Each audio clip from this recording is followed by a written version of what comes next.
నమస్తే. Welcome to legend TV. ప్రస్తుతం మనతో పాటు దాసోజు శ్రావణ్ గారు ఉన్నారు. మాట్లాడే ప్రయత్నం చేద్దాం. దీక్ష దివాస్ అని యావత్ తెలంగాణ కూడా ఈరోజు జరుపుకుంటున్న పరిస్థితి మాట్లాడదాం. దీక్ష దివాస్‌కి సంబంధించి దాదాపు 11 ఏళ్ళు అవుతా ఉంది. మీరేమనుకుంటున్నారు? ఈరోజు జరుపుకుంటా ఉన్నారు. మీ ఉద్దేశం? 11 ఏళ్ళు కాదు, ఇది 15వ సంవత్సరం. 15 సంవత్సరాలు కేసీఆర్ గారు తాను చచ్చుడో తెలంగాణ వచ్చుడో అనేటువంటి నినాదంతో తెలంగాణ సాధన కోసం దీక్ష మొదలుపెట్టినటువంటి ఒక దినం ఇది. 15 ఏళ్ళు అయిపోయింది. 2001లో తన పదవీ త్యాగానికి పాల్పడి పదవిని వదులుకొని తెలంగాణ ఉద్యమాన్ని రాష్ట్ర సాధన కోసం మొదలు పెడితే 2009 నవంబర్ 29 నాడు తన ప్రాణత్యాగానికి సిద్ధపడి తెలంగాణ సాధన కోసం ఈ యొక్క దీక్షను మొదలుపెట్టిండు.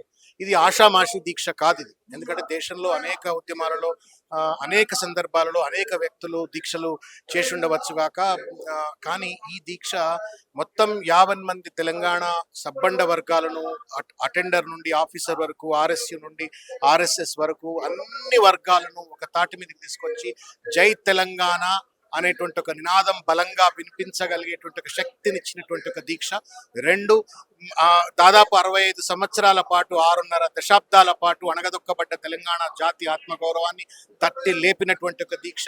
తెలంగాణ సాధించుకోవచ్చు అని చెప్పిన ఒక బలమైన విశ్వాసాన్ని 50 మంది తెలంగాణ సమాజంలో నింపినటువంటి ఒక అద్భుతమైన దీక్ష. అన్నిటికంటే మించి ఇంకోటి ఏంటి అంటే 65 ఏళ్ల తర్వాత మొట్టమొదటిసారిగా కేంద్ర ప్రభుత్వం మెడలు వంచి తెలంగాణ ఏర్పాటు చేస్తాము మేము సాధికారికంగా ఒక ప్రకటనను తీసుకొచ్చినటువంటి ఒక మహత్తరమైన ఒక వైబ్రెన్సీ ఉన్నటువంటి ఒక దీక్ష ఇది. కాబట్టి ఇది ఆషామాషి దీక్ష కాదు. తెలంగాణ జాతిని జాగృతపరిచిన దీక్ష, తెలంగాణ ఆత్మగౌరవాన్ని తట్టి లేపిన దీక్ష, తెలంగాణ ప్రజలకు తెలంగాణ సాధించుకోవచ్చు అని చెప్పిన ఒక విశ్వాసం కల్పించిన దీక్ష. మన రాష్ట్ర సీఎం రేవంత్ రెడ్డి గారు కూడా కొన్ని వ్యాఖ్యలు చేశారు స్టేజ్ మీద. సోనియా గాంధీ కాళ్ళు గడిగి ఆ నీళ్లు నెత్తిన జల్లుకున్నా కూడా తక్కువే అని చెప్పేసి ఒక ఇన్సిడెంట్ మాట్లాడుతా చెప్పారు ఆయన. మరి దీనికి సంబంధించి మీరు ఏం చెప్తారు? ఇప్పుడు నేను రెండు విషయాలు, అన్నిటికంటే ముఖ్యం ఒక మాట. నేను రేవంత్ రెడ్డి గురించి ఏం మాట్లాడితే ఏముందండి, చిల్వలు పలవలు మాట్లాడతాడు, ఒర్లు పోతూ మనిషి ఏది పడితే అది మాట్లాడతాడు. ముఖ్యమంత్రి అనే సోయి లేకుండా ఒక చరిత్రకారుడు కేసీఆర్ గారు. ఇవాళ whether you like are dislike it, ఆయన ఒక చరిత్రకారుడు, ఒక ఉద్యమకారుడు, 4 కోట్ల మంది ప్రజలకు ఆత్మగౌరవం ఇచ్చిన ఆయన ఇవాళ కడుపు నిండా పేద ప్రజలు అన్నం తింటున్నారంటే దానికి కారణం తెలంగాణ తీసుకొచ్చిండు. వచ్చిన తెలంగాణను బాధ్యతయుతంగా అభివృద్ధి చేసిన అటువంటి పెద్ద మనిషి గురించి పిచ్చి పిచ్చిగా మాట్లాడుతున్న రేవంత్ రెడ్డి గురించి ఏం మాట్లాడాలో ఏం మాట్లాడదో మళ్ళీ మాట్లాడతా. బట్ అన్నిటికంటే ముఖ్యం ఈ దినం కేసీఆర్ గారికి కృతజ్ఞత తెలిపే దినం. ఈ దినం ఒక బాధ్యతాయుతంగా తెలంగాణ సమాజం తల ఎత్తి కష్టపడి తెలంగాణ తీసుకొచ్చినాం, వచ్చిన తెలంగాణను బాధ్యతగా అభివృద్ధి చేసినాం. వాళ్ళు ఈయన కాసినట్టు నక్కల పాలైనట్టు వాళ్ళ రేవంత్ రెడ్డి ప్రభుత్వ నేతృత్వంలో ఒక కకావికలమవుతున్న తెలంగాణను మేమంతా కలిసికట్టుగా కాపాడుకుంటామనే ఒక బలమైన సందేశం పంపించే ఒక దినం. కాబట్టి తప్పనిసరిగా ఇది ఒక స్ఫూర్తి దినం అని నేను భావిస్తా ఉన్నాను. దాంతోపాటు కేసీఆర్ గారికి కృతజ్ఞత తెలిపే దినం, ఇది ఒక కృతజ్ఞత దివస్ అని నేను భావిస్తా ఉన్నాను. ఇంకా రేవంత్ రెడ్డి గారి గురించి, ఆయన గురించి ఎంత తక్కువ మాట్లాడితే అంత మంచిది. రేవంత్ రెడ్డికి అల్జీమర్స్ వ్యాధి ఉందేమో నాకు తెలియదు. ఆయననే తెలంగాణ బిల్లు పెట్టిన 2వ రోజు సోనియా గాంధీ దేవత కాదు బలిదేవత అన్నాడు. ఎవడు అనలేదండి. మొత్తం అటు ఆంధ్ర నాయకులు అనలేదు, తెలంగాణ నాయకులు కూడా అనలే. పాపం తెలంగాణ ఇచ్చినందుకు ఆంధ్ర నాయకులు కూడా సోనియా గాంధీని అంత పెద్ద ఎత్తున తిట్లే. కానీ చంద్రబాబు నాయుడు మెప్పు కోసం ఆ రోజు తెలుగుదేశం పార్టీ వేదికగా సోనియా గాంధీ బలిదేవత అని చెప్పని మాట్లాడిండు. ఇవాళ సోనియా గాంధీ పదవి ఇచ్చింది, ముఖ్యమంత్రి పదవిలో కూర్చోబెట్టింది కాబట్టి సోనియా గాంధీ దేవత అని మాట్లాడుతున్న ఒక పచ్చి అవకాశవాది.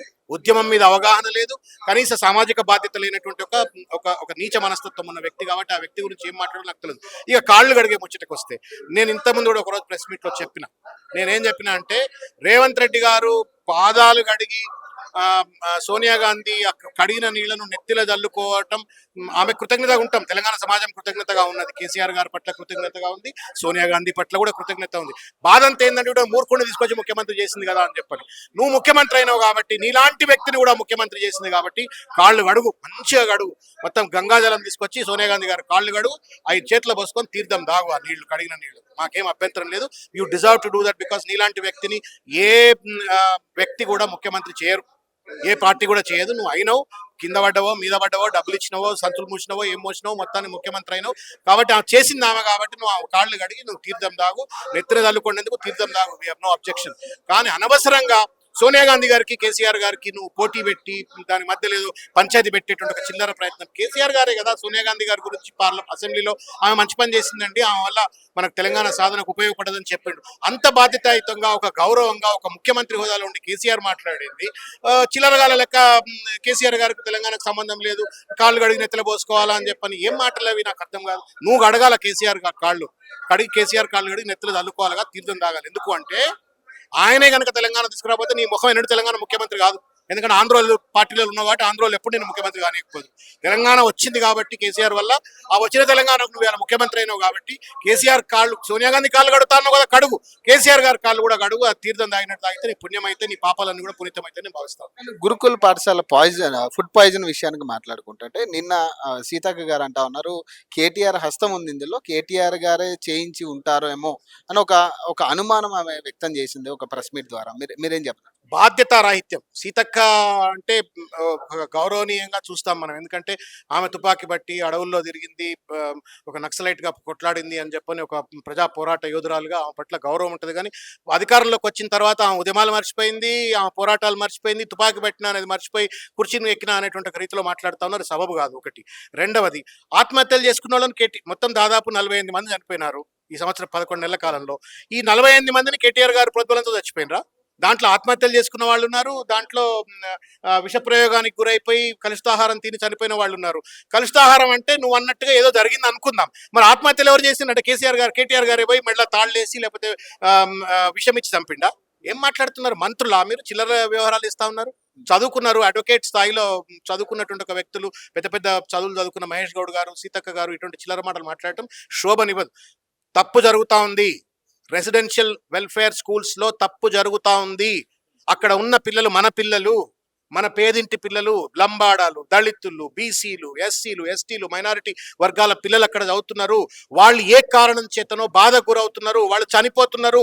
ఎందుకు చనిపోతున్నారు అని చెప్పని విజ్ఞతతో ఆలోచించి ఆ తప్పును సరిదిద్దాల్సింది పోయి సొల్లు మాటలు మాట్లాడి కేటీఆర్ఏ కారకుడు అని మాట్లాడితే అంతకంటే బాధిత రహితం ఇంకోట్లేదు. ప్రజలు తూ అని వస్తున్నారు. ఇవాళ చెప్పడానికి వీలు లేనటువంటి ఒక రీతిలో తిడుతా ఉన్నారు ప్రజలు రేవంత్ రెడ్డి ప్రభుత్వాన్ని. ఇంకా కూడా తిట్టిపించుకుంటేందుకు ఇవాళ చిల్లర మాటలు మాట్లాడుతున్నారు. తిన్నారు కొండ సుర్కే గారు కూడా లేచి ఏదో తింటారు, బయట చిరుతిళ్ళు తింటా ఉన్నారని ఏమంటా ఉన్నా. Irresponsibility, height of irresponsibility. ఒక మంత్రి హోదాలో ఉన్నప్పుడు ప్రజలకు ఏదైనా ఇబ్బంది వచ్చినప్పుడు, ఆ ఇబ్బందిని ప్రతిపక్షాలు లేవనెత్తినప్పుడు మొదలు ఆ సమస్యలో ఉన్నటువంటి ఒక లోటుపాట్లు ఏంటివి, దాని కారణాలు ఏంటి తెలుసుకొని దాని పక్షాన మాట్లాడే ఒక మాట చెప్తా ఉంది. నేను ఇవాళ టీచర్తో మాట్లాడినా పొద్దుగాల, మీరు కోయిన్సిడెంట్లీ ఆ ప్రశ్న అడిగినారు నన్ను. ఇవాళ మార్నింగ్ లేవగానే ఒక టీచర్ని అడిగి, ఏమయ్యా రెసిడెన్షియల్ వెల్ఫేర్ టీచర్ ప్రిన్సిపల్ను, ఏమయ్యా ఎందుకు ఈ సమస్య ఇట్లా వస్తూ ఉంది, వాట్ ఇస్ ద రీజన్ అని చెప్పానంటే, అన్న రకరకాలైనటువంటి కారణాలు, ముఖ్యంగా ఆత్మహత్యల మీద అడిగింది. ఆత్మహత్యలు ఎందుకు అవుతున్నాయి అంటే ఆయన అన్ని వివరాలుగా చెప్పుకుంటూ వచ్చినాడు. 5 నెలలు అయిందన్న మా టీచర్లకు డిఏలు ఇచ్చిన పాపాన పోలేదు, మాకేం మోటివేషన్ ఉంటుంది మేము టీచర్లుగా పనిచేయాలని చెప్పని. ఎవరైతే అక్కడ బాధ్యతాయుతంగా పాఠాలు చెప్పాలో, ఎవరైతే బాధ్యతాయుతంగా పిల్లల ఆరోగ్యాలను, పిల్లల యొక్క మంచి చెడులు చూసుకోవాలనో, బాగోగులు చూసుకోవాలనో వాళ్లకు నువ్వు జీతాలు ఇస్తలేవు, డిఏలు 5 నెలలు ఇస్తలేవు, మాకేం మోటివేషన్ ఉంటుందని చెప్పనన్నారు. రెండవది, 5 నెలలు అయిపోయింది, నువ్వు ఇంతవరకు డైట్ ఛార్జీలు ఇస్తలేవు. నేను ప్రెస్ మీట్ లో చూసిన పెద్ద ఒక సోదరి ఎవరో ప్రెస్ మీట్ పెడుతూ మేము డైట్ ఛార్జీలు పెంచినాము, స్కాలర్షిప్లు పెంచినాము అని, కాస్మెటిక్ ఛార్జీలు అని, ఎవరో పేర్లు ఎందుకు పెంచినారు అని అన్నారు. నేనేమంటున్నా అంటే, పెంచినా అని చెప్తే 5 నెలల నుంచి మీరు ఇస్తలేరు, ఏం న్యాయం చెప్పండి? మీరు 5 నెలల నుంచి నువ్వు డైట్ ఛార్జీలు ఇవ్వకపోతే వాడిని ఎట్లా నడపాలా? ఆస్తులు వాడు ఎక్కడి నుంచి పట్టుకురావాలా? ఫుడ్ నానెత్తలేదు. తర్వాత ప్రతిరోజు వాడు మాంసం పెట్టిన రోజు 60 కిలోల కూర తీసుకురావాలా. నువ్వు డబ్బులు ఇస్తలేవు కాబట్టి 20 కిలోలు తీసుకొచ్చే వాడు పని చేస్తా ఉండు. సరే, బిల్లులు 60 రాసుకుంటున్నారా, 70 రాసుకుంటున్నారా, అది ఆడిట్ చేయాలా, అవినీతి ఏందో తెలుసుకోవాలా. కానీ నువ్వు కాస్మెటిక్ ఛార్జీలు ఇస్తలేవు. సింపుల్ మాట చెప్తా ఉండు, కాస్మెటిక్ ఛార్జీలు ఇస్తే సబ్బులు కొనుక్కుంటారు.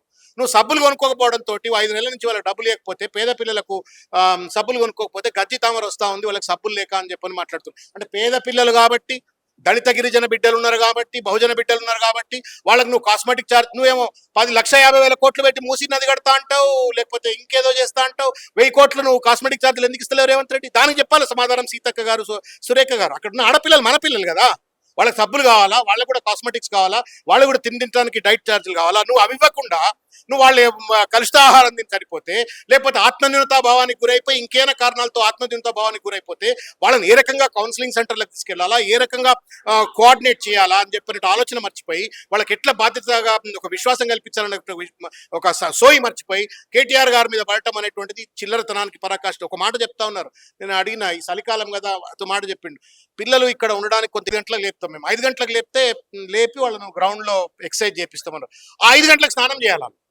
ఏం స్నానం చేయాలి? చల్లటి నీళ్ళు, ఇప్పుడు మనం 7, 8, 10 పోతుంది డిగ్రీ, మరి చల్లటి నీళ్ళతో స్నానం చేయలేకపోతే. So there all practical problems ఉన్నాయి.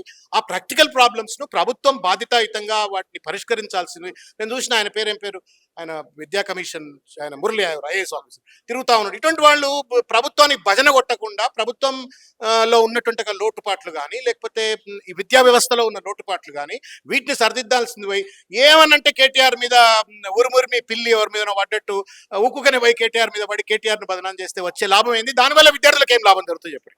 మీరు కేటీఆర్ ను తిడుతున్నారు, ఇవాళ కేటీఆర్ వల్లనే సరిపోయినారు అంటున్నారు. దానివల్ల కేటీఆర్ విద్యార్థులకు ఏమైనా మంచి తిండి వస్తుందా, డైట్ ఛార్జీలు వస్తాయా, కాస్మెటిక్స్ వస్తాయా, లేకపోతే మీరు ఈ 5 డిఏలు ఏదైతే పెండింగ్ లో పెట్టినరో అది టీచర్లకు వస్తుందా? రాదు కదా. కాబట్టి బాధ్యత మర్చిపోయి నిన్నటి దాకా 10 ఏళ్ళు అధికారంలో లేరు, 10 ఏళ్ళు మీరు అధికారంలో లేరు, అధికారంకి రాగానే ఒక్కటేసారి అంత కొమ్ములు వచ్చినట్టు మాట్లాడితే ఎట్లనండి? మీరు ప్రతిపక్షం అడుగుతుంది, అడగాల్సిన బాధ్యత.